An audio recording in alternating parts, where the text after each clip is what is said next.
got along well enough that he agreed to hire me to illustrate his first picture book. And I was up again, but it wasn't a done deal. I had to compete with some other artists who were up for it, some of whom working at Pixar and DreamWorks and just at a level that I was not at. So to win them over, I ended up, like I said, staying up very late, providing free work and ideas to them because they had this 17-book deal but no real ideas yet for what they wanted to publish. So I just was feeding them ideas. Even though I didn't have the skills to match who else was up for the job, I knew that if I kept giving them ideas, then I was addressing the problem that they had. And eventually, after about 9 months of free work, I got the job. So I ended up doing 3 books with Derek Jeter, so this is one of those. This is my Christmas book, and then, which I wrote and illustrated, and then around the same time I was still developing my own ideas, and I ended up getting a deal for this book, which is technically my author-illustrator debut. So it was like, after about 6 years of trying, I went from no books to 5 books. And that was kind of the breakthrough moment. So I don't know if I went over 5 minutes, but. That was great. No, that's perfect. Yeah, it's kind of Let's hand off to Charlotte. Yes.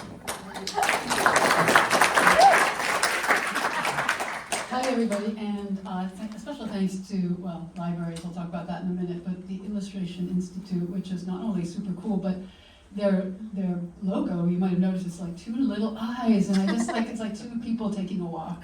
I'm gonna come right out and just confess right now to being, I am an illustrator, I guess, but I'm mostly a writer who draws. And I'm gonna go way, way back in time because libraries are so important to me because I learned English essentially in the library. I'm originally from Sweden, and we were expats a lot. First time was in Montreal, Canada. And I remember, because my mom's reminded me of this, that I used to tell her, när jag blir stor ska jag bo på landet och aldrig åka bil, bara rida hästar och rita och illustrera böcker för barn. So you probably caught that. Illustrera böcker för barn. I was reading a lot of books to, my mother was too, because her English wasn't all that good either. And so I told her that when I grew up, I wanted to live in the country, never ride in cars, just horses, and to write and illustrate books for kids. And I don't know, horses are really big. I've been on them maybe once in my life, but it was like a lifelong ambition to do this. And I used to make a lot of books as a kid. Strangely, before we moved back to Sweden, in Canada, I managed to make a book that has disappeared into the sands of time, that was about a kid in Halibut, Maine, and sometimes, which I think is an invented place. I don't think that exists, but I feel like I wrote myself into Maine. It was like fortune telling, because we moved back to Sweden, we moved to Hong Kong, and eventually, anyway, when I was in college, I knew I wanted to, and I came to the United States to go actually to Bowdoin, right up the road here. I knew I wanted to do this writing and illustrating thing, but I didn't know how, and I also liked eating, so I'm like, I need a day job. That was first waitressing, and then definitely education. And I kept sending things out, and they were all unagented, because this was back in the 80s. And my first rejection letter, one of them, I kept them for a while, and I think auspiciously now I've lost them, which is nice. Yeah. But one of my first rejection letters was from Little Brown, I'll just go out there and say that. And they said, things that I should have known. Like, I think it led with, a picture book must be 32 pages long. I'm like, oh. Because I'd done no research and there was no internet and I was a kid. And the other thing that they said was, and I'll throw this out there because I think there are many styles of illustration, that I can practically quote this verbatim, which tells you something. We don't know, the editorial we don't know whether you consider yourself a writer or an illustrator or both, but we must say that in this day and age of slick production values, and they went on to say basically, you're not an illustrator. I'm like, oh? I am not an illustrator in a sense, because I'm more bread and puppet than, fine tuning. But I took that as a challenge, so I liked the hurdle of it, like, oh yeah. And I did actually get, I didn't bring that book, oddly, but I did get a nice book contract up in Canada. After a lot of rejection, not on that book, really it was like an apprenticeship to myself. A few rejections on that book, but I think it was like the 3rd try.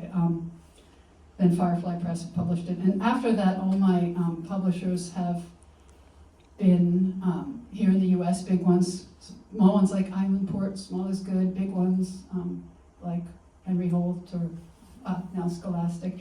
Interestingly now, I have an illustrator, and I'm not the illustrator of my most recent trilogy, and it felt first really kind of weird that they didn't, this was the euphemism, I guess, we can't agree on your illustrations, like whoever's making these decisions. So, but I love the work of Ana Ramirez Gonzalez. I feel really lucky to be paired with her, and it's just interesting to be a visual person, both good and bad, I think, like having an illustrator and letting go to that extent.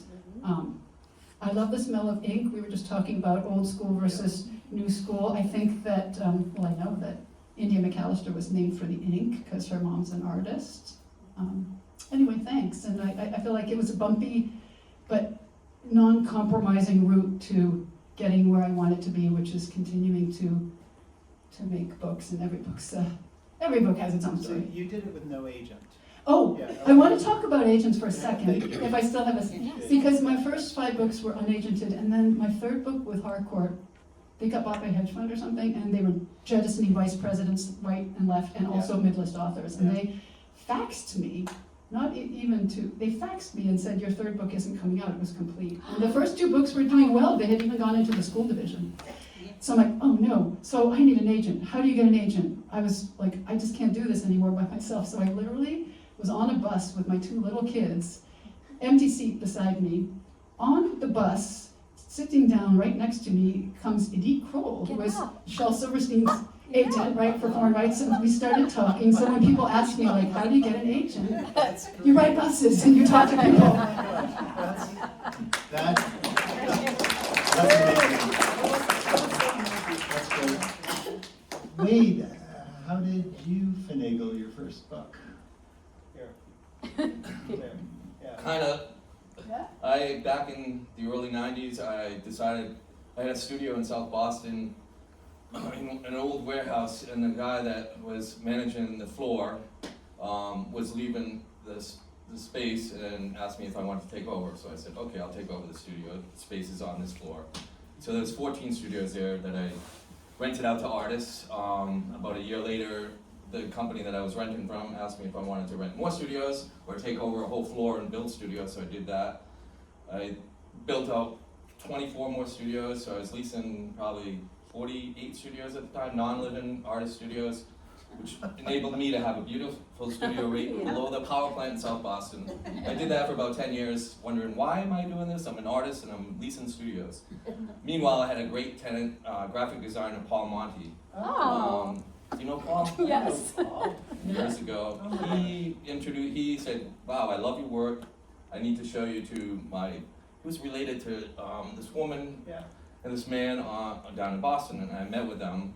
Her name was Judy Sue Goodwin Sturgis. She ended up, worked for Rhode Island School of Design as the illustration head of the department. She loved my work, and she said, we gotta do books with you, Wade. I had no people in my work at the time. It was just, I was doing corporate work, murals, large pieces with buildings, architecture, no people. I hadn't never put people in my work. So I started doing that for about 2 years, just drawing any kind of people that would fit into my work. Cartoon characters, I'd get little models from toys, try and draw them in, and it took about 2 years. I finally found a character that I liked, that would fit in my work. And that's what brought me to my first book, Window Music, which I showed you. So this was 1998. I was just in the period, I was in the transition of moving from Boston to Maine, back where I was born, in a little farmhouse. So I did half of this in Boston and half in Maine. It came out and it won a New York Times Best Illustrated, which was a great way to start children's books. I never even wanted to get into children's books, which was the funny part, but once I started doing it, I got addicted. But I had told her, because I have all these other interests. I'm a pastel artist. I want to do, galleries, all these other things. So I said, I just want to do a few books, and which is pretty good. I mean, I've been doing it for 25 years, and I have 8 books. I'm working on my 9th book right now with Little Brown. It's Wonders of the World. Wow. We took it 8 natural wonders and 8 man-made wonders. I've been working on this book since 2017. Not my fault. Publishers move. The COVID happened. She takes a long time to get back to me. But finally, I'm doing the final art right now. I'll be done in April, and the book will be out in 2027. I have a line of Christmas holiday cards and greeting cards that I produce, and I'm continuing to do that. I have sheet clay prints. I have over 100 different images for my print editions. So I'm just having a blast, and I'm thankful that I got invited here by Scott and Nancy. Thank you very much. Can I ask you a question? Sure. That's a follow-up question. You said you didn't really want to be in children's books. Tell me what, or is that what you said? I mean, I started at University of Maine, Orono, for 2 years in fine arts. My parents really wanted me to get into graphic design, so when I transferred down to Maryland Institute of Art, I majored in graphic design for 6 months, and I did not like it, so I switched over to fine art and illustration, and I really wanted to be a fine artist, so I just started doing, when I moved to Boston after college, I just started doing my pastels outdoors and getting galleries and selling that kind of work, and I just never even thought about doing children's books until this friend of mine said, hey, you should meet this woman and think about it, and you know, it's a it's good fun. start. I have to say something. I have been admiring Wade's work for many years in Boston, but not in, I love his children's books, but my first introduction to his work were these large-scale murals that were in Kendall Square and I in, did on the Cambridge Side Gallery, I did a Cambridge mural Side that Gallery, was the size of a football field. And I just want to tell you, I saw that work and I thought, I wish he was doing children's books. Because it's a distinctive style that you have. It really does, it doesn't feel like it comes out of studying children's books necessarily. Well, maybe because, I mean, in college I loved charcoal, and I was a senior in college, ready to graduate, and my illustration teacher's like, man, you need to get color into your work. Yeah. So I picked up a blue pastel, and that's where it all started. Another great mural I did was the Prudential Center, the Boston Duck Bowl mural at the Prudential Center back in the 90s. That was kind of cool. That's you. Murals are a lot of work, and I'm doing a mural right now, and I'm in my second year of doing it. It's in a home down on Parsons Beach, and it's going all up the stairway. You can follow me on any of the Instagram or Facebook, and you can see it when it's done. I think that we need one of your murals in Portland. That'd be great. Would you agree? I think we need Let me finish this one, and we'll see. Thank you. Jen, how did you get it? There you go, Jen. I was painting murals too. I was researching books on one of the 19th century, and I was painting trompe-l'oeil murals in homes. I was doing realism and marbleizing, and so if you go to Boston, there's still one in a restaurant. It's a Chinese restaurant now, I think, but it was Italian. And it's an Italian trompe-l'oeil that's on the ceiling. Wow. Yeah. So I was doing that, and I moved in with some friends, and one of them was a children's book author, Jack Antos, who was very accomplished. And it was the first time I realized that somebody writes children's books. I honestly never thought about it. I never had an author come to my school or anything. And then like a year later, I started dating someone who was an author illustrator. And I was at the time trying to figure out what career I wanted to do within the arts. I didn't want to do trompe-l'oeil. I thought it was boring. I thought someday I would do fine art, but I wasn't sure what I was going to do in the interim. And at one point, the boyfriend broke his wrist mountain biking when he had a deadline for a book that was written by Robert L. May, who wrote Rudolph the Red-Nosed Reindeer. So I ended up finishing his illustrations, and it happened mostly because they wanted to they had this deadline, and he had to ask all these illustrator friends if they could help him. And he was away for a weekend, and I just did a bunch of sketches, and the publisher picked me to finish it. So it was so much fun. I totally this is it. This is what I want to do. So That's wild. That's great. I worked with his sketches, and since I do trompe-l'oeil, I'm able to kind of do whatever. But so from that point, I really, really wanted to get published, and I made up a bunch of postcards, sent them around. I got a really good response from Lil Brown, and the editor there asked me to come in and said, told me just to come up with a few stories. Don't even write them down. We'll just hash them out. And the day that I was supposed to meet him, I had a panic attack. I've never had a panic attack in my life or since. And I was just freaked out, and I went in and I just blew it. And I went home with my tail between my legs, and a couple years later, I came up with a book, and I had an agent at that time, and I said, you know, this guy at Little Brown really liked my books, but don't tell him I'm the same person. I don't know if he'd recognize me or not. I really felt so embarrassed about that.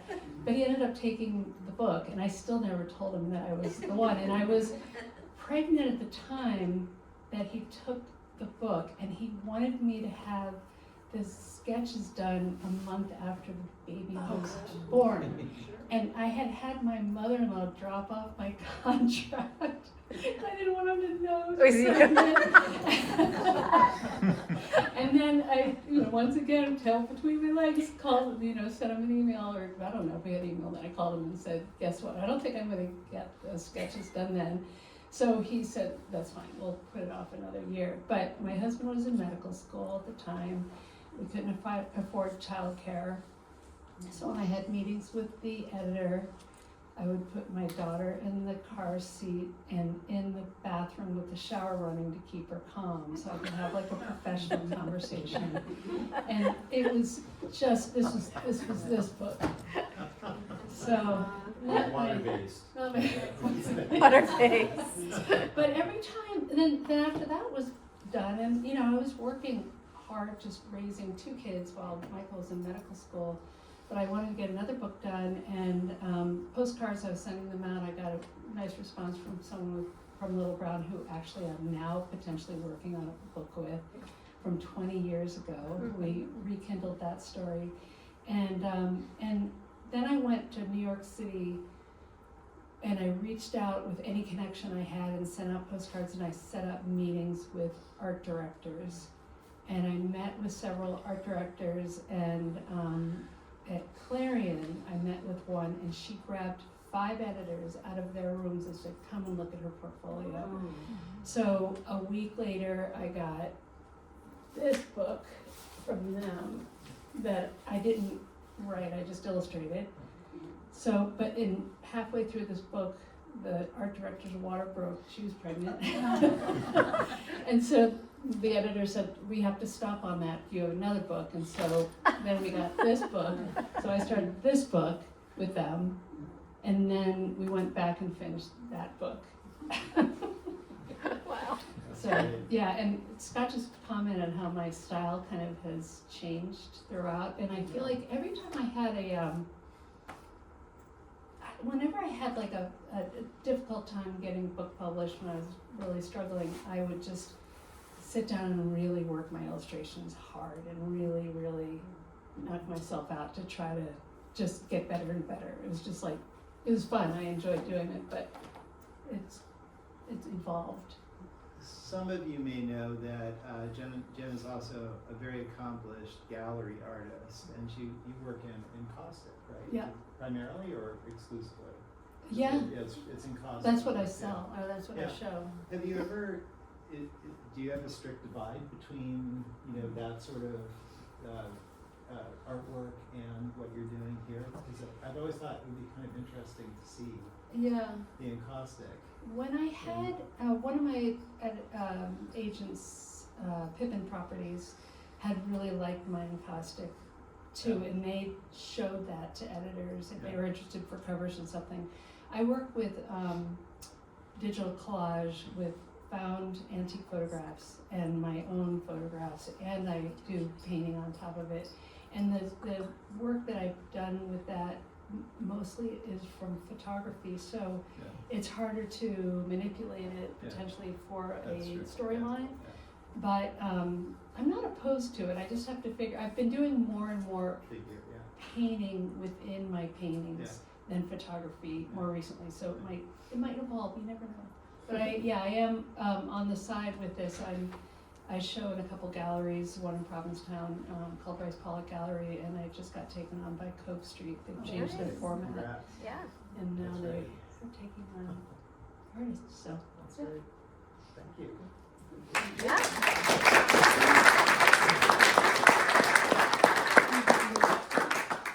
Yeah, she said, do you get to hear my story? Yeah, I was going to chat a bit about my entree into children's books, which is, unlike Wade, I've loved children's books throughout my life, and I always sort of hoped to, someday be a children's book illustrator or an animator.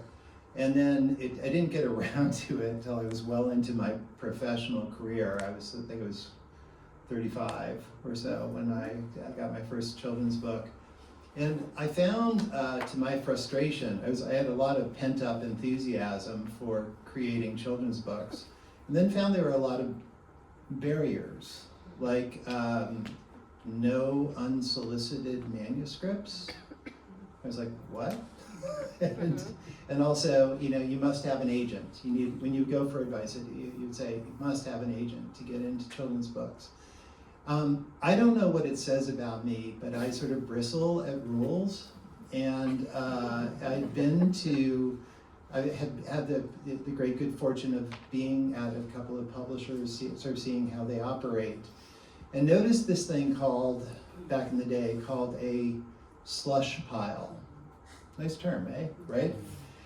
And what it was stacks and stacks of proposals by various artists who were aspiring to either write or illustrate children's books. And what I noticed, I'm also a graphic designer, what I noticed about the proposals that were in the slush pile is that they kind of look like slush. They were invariably very unimaginative. They were done using composition folders from college. I have no idea why people thought that would be an appealing way to present a book, or just sort of uninspired, very innocuous sort of covers to these things. And so when I started to get into children's books, first I did a sort of some research into the children's book publishers that I loved. One of my favorites was Candlewick, and still is, Candlewick Press. And I decided that I was going to go the slush pile route. But what I was going to do is do something that had more of a presence than a composition book. And what I sent to them, what got me my first book, was this strange thing. I still have it. It's called Sparky and Arf Man. And it is a proposal for a story that is sort of it's a fantasy about a little girl named Sparky. She's right here, and her blue dog named Arf Man, and they go to visit or confront the smelly one, which is this one over here, this guy over here, because the smelly one, I won't tell you what he stole, but he stole something that was very dear to Sparky. And Sparky and Arf Man went into the smelly one's world, which is full of surreal images of, like there's one character that's basically a brick wall, and there's a number of different metaphors, maybe have something to do with my dislike of rules. But I actually got a response, I think largely, not that this is great, this is kind of messy, it's kind of embarrassing in retrospect, but it stood out. And I much to my delight, I got a call from Candlewick Press. And they said, we discovered your manuscript. And what they said in a kind way is that they didn't care for the writing very much, nor the story, nor the specific characters, but they liked something about the style. They liked something about the style and the immediacy of the work. And I don't know if and that led to my getting, my very first picture book was Saturday Night at the Dinosaur Stomp, which is still, it's still one of my favorite books that I've worked on. I had such a great time doing this. There's part of me that wants to get back to creating stuff that looks like this. The other rule that I broke in creating Saturday Night at the Dinosaur Stomp is that I liked the quality of my sketches, my tiny thumbnails, better than my finished work. So most illustrators, or I shouldn't say most, a number of illustrators will choose to, wisely, to do the illustrations for their books larger than they would appear in the final form. I decided to do mine at 80%. And what ended up, what I was hoping for is that I would get some of the vitality of the sketches in the final form. This is something that I don't know how you all feel about this, but I'm constantly struggling with over perfecting things and not wanting to, wanting to be maybe a little bit messier, more spontaneous, more direct. Not only in my illustration, but in my writing as well. And I haven't quite figured out what sloppy writing is, but it's something that's very appealing to me. Because I look back at some of my favorite children's books, like Robert Lawson's, Ferdinand. It's fun to read that as an adult because there's part of the charm to his writing is the imperfection of it. So I am somebody that would, to this day, I've taught a lot of students at Maine College of Art and other schools about the art of illustration, and I tend to suggest to them that they find, sort of, in trying to get into children's books, to find a way to break the rules that is sort of the, digital equivalent of a slush pile, basically. But that's how I got into kids' books, right there. And thank you. And now I would really love to bring this to the audience. Do you guys, we'd love to move right into the Q&A because I think that makes these sort of forums interesting. So do we have any questions? Yes, right there. Hi. Hi. Can you tell me about your work in terms of, do you hand draw, do you use computer, and what do you all think about the advent of AI in this kind of illustration? Tom. Good question. So all of my work for a lot of my most recent projects is all digital. That's been the case for a while now because I do studio work, I do children's books, I do video games. So to meet deadlines, to do all of that, to kind of scratch all of those itches that I have, digital is typically the fastest way. The other reason for that is I have never had a studio space for the last 10 years, so I just now have one, so it's full of boxes because my wife and I have a little kid and we're figuring that out, but eventually I will be getting back to what I learned, which was graphite, charcoal, gouache, ink, etc. But to answer the other part of your question about artificial intelligence, it's unclear, I would say, as to how much it's going to impact all of these industries. I mean, focusing just on children's books. I think, fortunately, publishers are either resistant to it because they don't tend to embrace technology quite as quickly as other industries, but also I think because they respect, the artists who they're working with. So I think for now, it's a little bit of a safe space in the grand scheme of things. That said, I think it's also something we're going to have to live either with or parallel to. And I think that, unfortunately, there are maybe not as many people as one would hope who seek out work that is unquestionably human, and don't tend to get upset if they find out that the thing that they're admiring is made by a computer. So, I think in an ideal world, I think a lot of us would reject it, but we, for many reasons, don't live in an ideal world. And I think, I just found out today too.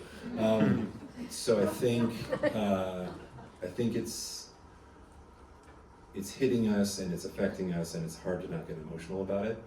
But then technology has affected other industries, throughout history, and I've never batted an eye at it because it didn't affect me. So it's like there's emotion involved, but I think for as long as we can have a safe space and continue to put out work and know that there will be people who will look for work made by people, then I think that this will continue to exist, what we're doing, again, adjacent to the new way of things, which is happening over and over again. So that's just my 2 cents.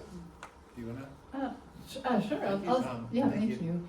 I'll just address that really briefly. I'm really old school. I just have, paint all over my fingers and the smell of ink and all that.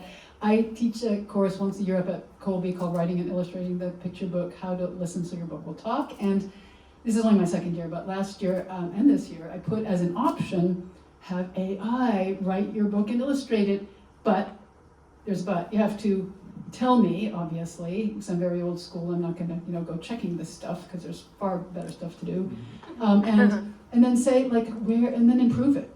How did it fall down? Where was it soulless? Where was it too perfect, too slick? Last year I had 21 kids and only one kid did it. It remains to be seen. I mean, they were just drawn to we want to get messy and imperfect.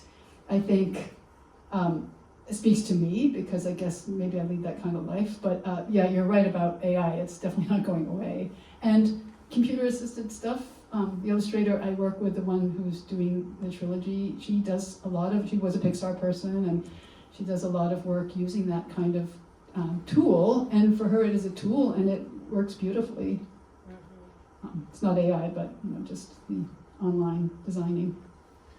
I'm so excited that you're doing, that you're teaching an illustration course at Colby. That's fantastic, because liberal arts students, I think, are different.